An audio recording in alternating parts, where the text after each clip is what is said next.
नमस्ते। आज मेरे साथ सुधा भारद्वाज जी हैं।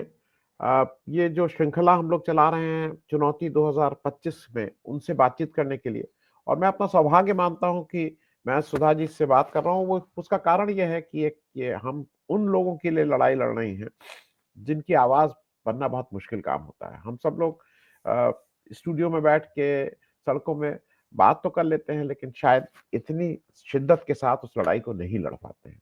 सुधा जी, स्वागत है। सुधा जी, आज मूल रूप से आपसे ये समझना है कि 2025 में इस देश में जिन जिन लोगों के लिए आप एक लंबा संघर्ष कर रहे हैं, खास करके मजदूर हैं, वंचित वर्ग हैं, आदिवासी हैं, उनके लिए क्या चुनौती है भारत में 2025 की बात लेके? ज्यादा चीजें तो नहीं कवर हो पाएंगी, लेकिन मूल रूप से इमीडिएट आपको क्या लगता है कि ये 1 2 3 तो तुरंत शुरू होना चाहिए?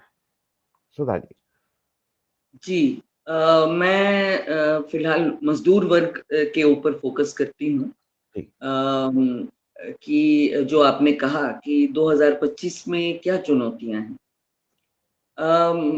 आनंद जी, मैं शंकर बुआ नियोगी जो ट्रेड यूनियंस थे छत्तीसगढ़ के और मारे गए थे, उनके उनके उनके साथ मैंने काम किया है। उन्हीं को मैं गुरु मानती हूँ, उनके संगठन से जुड़ी थी। तो वो जो मारे गए थे 1991 में, जिस समय लिबरलाइजेशन, प्राइवेटाइजेशन, ग्लोबलाइजेशन की पॉलिसी शुरू हुई थी, तो उस समय एक ऐसे आंदोलन के दौरान मारे गए थे जिसके दो नारे थे: स्थायी उद्योग में स्थायी मजदूर और जीने लायक वेतन। और वो बोलते थे कि ये जो तूफान आ रहा है, इसके खिलाफ हम एक तरह से अगेंस्ट द टाइड हम चल रहे हैं। और आज उनकी बात इतने वर्षों के बाद इतनी सही साबित हो रही है। तो अभी भी मुझे लगता है स्थायी उद्योग में स्थायी मजदूर, जीने लायक वेतन, ये सबसे बड़ी कठिनाई है मजदूरों की आज की तारीख। तो पहली चुनौती मैं कहूंगी, जो कॉन्ट्रैक्चुअलाइजेशन लगातार हो रहा है, ठेकेदारी पद्धति। देखिए, हम हमारे देश में 1970 में एक ठेकेदारी उन्मूलन कानून आया, जिसमें हमने माना था कि ये जो ठेकेदारी प्रथा है ये बहुत एक्सप्लॉयटेटिव है और ये मतलब शोषणकारी पद्धति है। और जहां तक हो सके, जो भी रेगुलर काम है, परमानेंट का मतलब पेरिनियल काम है, बारहमासी काम है, लगातार चलने वाला काम है, ऐसे कामों के लिए हमें ठेकेदारी प्रथा का इस्तेमाल नहीं करना चाहिए। लेकिन आज हम देख रहे हैं, जो बड़े बड़े औद्योगिक संस्थान, सीमेंट कंपनीज हैं, स्टील प्लांट्स हैं, मतलब उसमें भी अभी 10% ही मजदूर जो है परमानेंट, बाकी सारे कॉन्ट्रैक्ट में। जबकि वो 12 मासी रेगुलर कंटिन्यूअस पेरेनियल काम कर रहे हैं, बल्कि वो उस उद्योग के सबसे खतरनाक, सबसे जरूरी और जो सबसे कठिन काम है, कठोर काम है, उनको करते जा रहे हैं। तो ये ठेकेदारी अब तो मतलब हर जगह ठेकेदारी है। टीचर्स कॉन्ट्रैक्ट पे हैं, डॉक्टर्स कॉन्ट्रैक्ट में हैं, और अब तो हद ही हो गई, अब तो आर्मी में भी कॉन्ट्रैक्ट की बात आ रही है, अभी 4 साल का अग्निवीर। तो ये सबसे बड़ी चुनौती इसलिए है क्योंकि जब आप परमानेंट होते हैं तो आप यूनियन बना सकते हैं, आपकी बार्गेनिंग पावर रहती है, आपको बहुत सारी सुविधाएं, हाउसिंग हो गया, मेडिकल हो गया, बहुत सी सुविधाएं होती है। जब आप ठेकेदारी प्रथा में होते हैं, ना आप संगठन बना सकते हैं, ना आप और आपको मतलब आपकी स्थिति बहुत अनिश्चितता से भरी होती है। जरा सा भी आपने आवाज उठाई और आप काम से बाहर हो गए।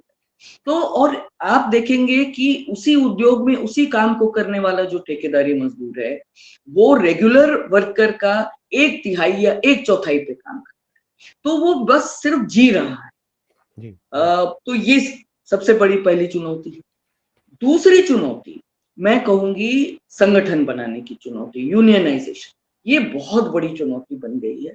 और हम देख रहे हैं, चाहे हम मारुति का स्ट्रगल देखें कि भाई एक संगठन बनाने के लिए 12-12 साल तक जो है, वो लोग जेल भी गए और कितनी बार उन पे हमले हुए, और आज वो फिर से एक नया संगठन बनाने की कोशिश में है। चेन्नई में आपने सैमसंग कंपनी के वर्कर्स को देखा, सिर्फ हमारे यूनियन को पहचानो, हमसे बातचीत करो, इसके लिए हुआ।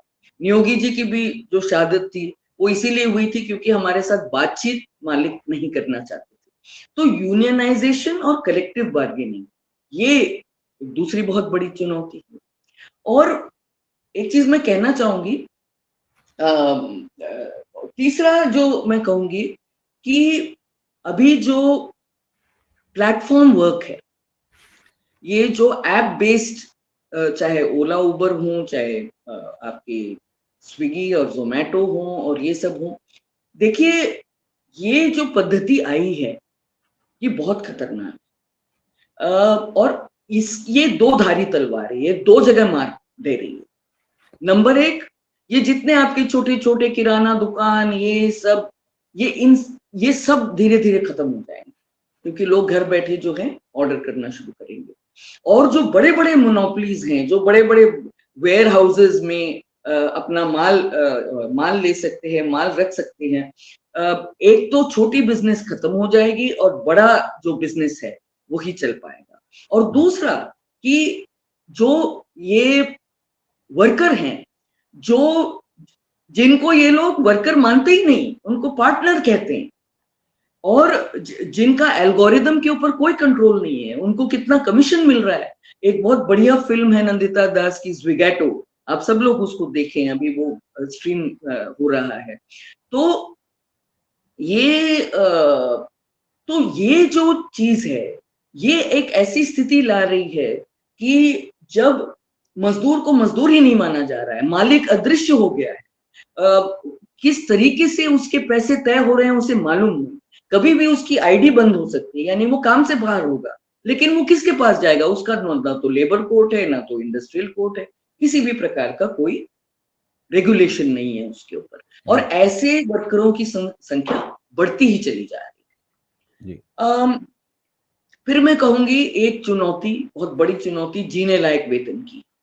वेजेस अब इतने नीचे हैं, आप सामान्य रूप से आप अपने यहाँ के सिक्योरिटी गार्ड से बात कर लीजिए, जो डोमेस्टिक वर्कर आती है उससे बात कर लीजिए, लोग 8-10 हजार रुपए कमा रहे हैं एक महीने में।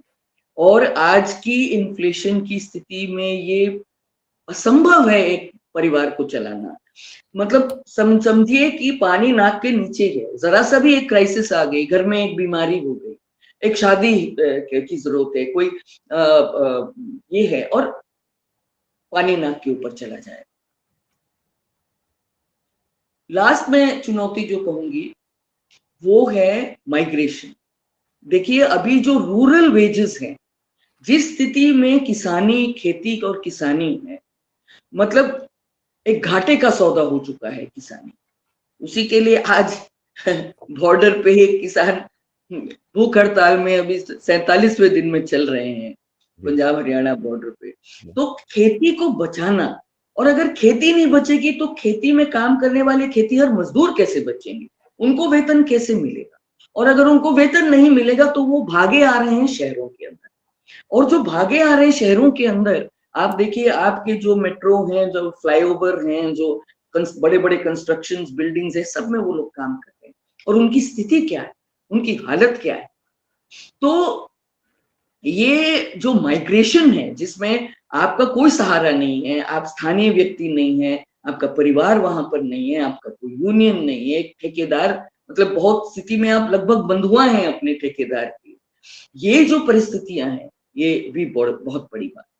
और मजे की बात है कि इन सालों के अंदर, आजादी के बाद, इन लोगों ने लड़ लड़ के बहुत से कानून अपने लिए बनाए। कंस्ट्रक्शन वर्कर्स एक्ट है एक, हॉकर्स ने अपना एक्ट बनाया है, डोमेस्टिक वर्कर्स ने कई जगह एक्ट बनाया है, लेकिन अभी जो नए 4 श्रम कोड आने वाले हैं, इसमें ये सारे कानून खत्म हो जाए, including contract labour regulation abolition act. और एक तरह से कहा जाए परमानेंट वर्कर ही समाप्त हो जाएगा, फिक्स टर्म कॉन्ट्रैक्ट रहेंगे। तो अंतिम चुनौती में ये बोलूंगी कि एक समय में सरकार को देखा जाता था कि मालिक और मजदूर के बीच में वो रेफरी का काम करेंगे, अंपायर का काम करेंगे, रेगुलेट करेंगे। आज आप रेगुलेशन का हाल देखिए, मतलब लेबर कमिश्नर रो रहा है कि मेरे यहाँ मतलब स्टेनोटाइपिस्ट नहीं है और कोई व्हीकल नहीं है, और मतलब मेरे पास इंस्पेक्शन करने के लिए किसी को भेजना नहीं है, और ऐसी हालत में इंस्पेक्टर राज भी बोला जा रहा है। क्या इंस्पेक्टर राज है? कुछ भी नहीं है, कोई रेगुलेशन नहीं है मिनिमम वेजेस के लिए या पीएफ के लिए या किसी भी चीज के लिए। तो एक बहुत कठिन दौर है, लेकिन मुझे लगता है कि हमें याद करना चाहिए कि अगर स्वतंत्रता का पहला संग्राम, हम हमेशा 1857 बोलते हैं, मैं तो मानती हूँ उससे भी पहले जो आदिवासियों के विद्रोह थे वो सबसे पहले स्वतंत्रता संग्राम, लेकिन आखिरी स्वतंत्रता संग्राम किसका? 1946 में जो नाविक विद्रोह हुआ था, उसके साथ शामिल हुए थे बंबई के मजदूर, और लोग बोलते हैं कि 500 से 700 लोग मारे गए थे, बम से, एयर फायर से, टैंक से हमले किए गए थे। और उस समय सारे मिलों के मजदूर और बीएसटी के मजदूर और छात्र सड़कों पे आए थे, और वो आखिरी कील था ब्रिटिश के कॉफिन में जिससे हमें आजादी मिली। तो उस मजदूर वर्ग का हम लोगों ने इतने वर्षों में क्या कर डाला? मतलब उसकी हालत यह है कि लॉकडाउन के एक सप्ताह के अंदर वो पैदल चलने लग गए, अपने घर जाने लगे, और ऐसा मतलब संसद में बताए अनुसार करीब 1 करोड़ लोग इस तरह से चलने लगे। तो बहुत ही अनिश्चितता की स्थिति है, और यही मजदूर हमारे आसपास की कोई भी चीज हम देखें उसका निर्माण उसी ने किया है। तो इस मजदूर वर्ग और ये मजदूर वर्ग लड़ेगा, फिर से लड़ेगा, लेकिन 100 साल की उसकी मेहनत पे पानी ना फिर जाए बस। सुधा जी, मुझे एक चीज हरदम लगती है, और मैं इसलिए आपसे मैं पहली बार बात कर रहा हूं, जो आपने एक ऐसे व्यक्ति का नाम लिया जो मुझे लगता है कि जो मजदूर आंदोलन के लिए जिसका बहुत बड़ा कंट्रीब्यूशन है, शंकर गुहा नियोगी साहब। मैं इसलिए नाम ले रहा हूं क्योंकि मैं उस समय स्टील अथॉरिटी में काम करता था, मैं मनोहरपुर ओर माइंस में था। मेरे जो सुप्रिटेंडेंट थे वो राजी दलहरा माइंस पे गए थे, एस जे सिंह साहब। लेकिन मैं एक आपसे इसलिए इस बात को उठा रहा हूं, एक तो हम सब लोगों की जिम्मेदारी है कि शंकर गुहा नियोगी साहब या देवव्रत मजुमदार जो इस छात्र आंदोलन का बड़ा आइकॉन थे, इनको नहीं जानते हैं लोग। तो इनको एक तो लोगों तक बताएं कि अपने घर की लड़ाई नहीं लड़ रहे थे, हमारी और आपकी लड़ाई लड़ रहे थे। लेकिन मैं एक चीज और कहूंगा, मैं उस समय मैनेजमेंट की तरफ था, और मैं मनोहरपुर और माइंस जो झारखंड में थी, वहां पे गूंज आती थी शंकर गुहा नियोगी साहब के संघर्ष की। लेकिन उनको कभी किसी ने राष्ट्रद्रोह के रूप में नहीं देखा, किसी ने उस तरह से नहीं देखा, और एक संवेदना थी, मतलब that respect even from the management side was there, जो आज ये लगता है कि नहीं नहीं नहीं, ये वो रिस्पेक्ट गायब और वो संवेदनशीलता गायब है। मैं उस पर, क्योंकि वो एटीट्यूड भी चेंज हो गया है। पहले लोग सुनते थे, भाई ठीक है, उनका एक अपना पॉइंट ऑफ व्यू है, लेकिन आज तो आपसे कोई बात ही, आपको तो अजीब ढंग से ट्रीट किया जा रहा है, मतलब जो लोग इस तरह की आवाज उठा रहे हैं। सुधा जी, ये भी एक चुनौती है। बिल्कुल आप सही बोल रहे हैं, और मुझे लगता है कि शुरुआती जो दिनों में अभी भी जो स्वतंत्रता संग्राम के मूल्य थे उनको हम लोग मानते थे। अपनी आंखों के सामने हमने देखा कि एक गरीब देश कैसे स्ट्रगल करके, और और क्योंकि उस समय तो प्राइवेट सेक्टर ने तो हाथ खड़े कर दिए थे, उन्होंने कहा कि जब तक इंफ्रास्ट्रक्चर जो है सरकार बना के नहीं देगी हम क्या उद्योग चलाएंगे। तो उस समय चाहे रेलवेज हो, चाहे स्टील हो, बहुत सारे जो मेजर पोस्ट सर्विस हो, सारी सेवाएं जो हैं वो सरकार की एक जिम्मेदारी थी, और लोग मानते थे कि ये हमारा है। और इसी प्रकार से मैनेजमेंट भी ये सोचता था कि हमको लोगों की भलाई के लिए यहाँ रखा गया है, मुनाफा कमाने के लिए नहीं रखा गया है। अभी मतलब बहुत सारा जो पेरिफेरल डेवलपमेंट की आइडियाज थी, और बहुत सारा ये माना जाता था कि ये तो भाई पब्लिक सेक्टर की जिम्मेदारी है। और मैं कह सकती हूँ कि भिलाई स्टील प्लांट भी जब बना तो ये सही है कि बहुत किसानों की जमीन ली गई, लेकिन उन्होंने हंसी खुशी उस जमीन को इसलिए दिया क्योंकि 96,000 परमानेंट वर्कर्स बनाए। आज उसी भी भिलाई स्टील प्लांट में 10,000 भी परमानेंट वर्कर्स नहीं है, 50,000 तो ठेकेदारी वर्कर्स हैं। तो ये स्थिति बहुत बदल। भिलाई स्टील प्लांट ने अपने मजदूरों के लिए स्कूल बनाया, अस्पताल बनाए, हाउसिंग दिया उन्हें। तो ये मुझे लगता है जो रिश्ता था वो कुछ अलग था। और एक एक तरह से एक समय एक मजदूर और मैनेजमेंट के बीच में एक अलायंस चल रही थी एक विकास के लिए। जी, जी, सोच जी, में भी बातचीत भी होती थी। अभी ऐसा नहीं। अभी मजदूर को आप सिर्फ निचोड़ने का सोचते हैं, जैसे एक गन्ने को डालते हैं ना कि फिर डबल करके फिर डाल दिया और फिर ट्रिपल करके डाल दिया।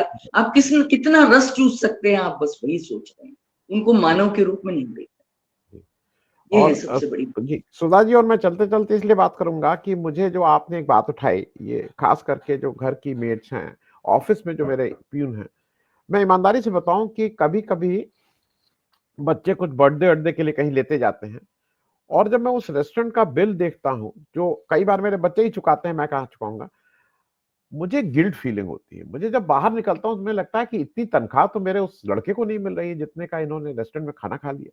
और मुझे हरदम एक एक आत्मग्लानि से करके मैं घर वापस लौटता हूँ। ये बड़ा मुश्किल चीज़ है, लेकिन मैं इस पे एक टिप्पणी चाहूँगा, जो असमानता हो गई हमारे समाज में, वो भी एक बड़ा। बिल्कुल। जी, बहुत बड़ा। और खाई इतनी बड़ी हो गई है अभी, बहुत ही बड़ी हो गई है खाई।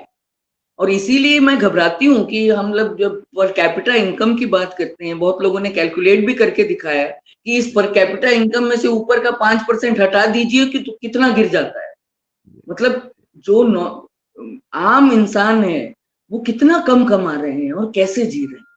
मतलब हम लोग जितना मतलब वो महीने में कमाते हैं, उसे कई गुना ज्यादा हम एक दिन में खर्च कर देते हैं। वो कैसे निभाते होंगे, जी, एक बहुत बड़ा सवाल है। लेकिन उससे भी ज्यादा जो बड़ा सवाल अभी गरीब लोगों के लिए हो गया है कि उनकी हर चीज इलीगल है। झोपड़पट्टी में रहते हैं वो इलीगल है, कब टूट जाए पता नहीं। बिजली लेते हैं तो कहीं से खींचते हैं, वो इलीगल है। कई लोगों के काम इलीगल हो गए हैं। मतलब ये जो स्थिति है जिसमें आपको आप आप एक नागरिक के रूप में नहीं सामने आ रहे, तो उनको वापस उनकी नागरिकता दिलवाना बहुत जरूरी है। जी, जी, जी। Sudha ji, thank you so much. और मैं एक आग्रह के साथ कि किसी दिन मैं चाहूँगा कि आप समय दीजिए, तो केवल शंकर गुहा नियोगी साहब के बारे में बात करेंगे, क्योंकि ये जी मेरे लिए, जरूर मुझे लगता जरूर, है मेरी कि खुशी हम लोग का होगी। कर्तव्य और दायित्व दोनों है कि आज के लोगों को ऐसे लोगों के बारे में बताएं जिन्होंने जिनका अपना स्वार्थ नहीं था। बिल्कुल थैंक यू सो मच बिल्कुल। For joining. बहुत बहुत धन्यवाद। Thank you.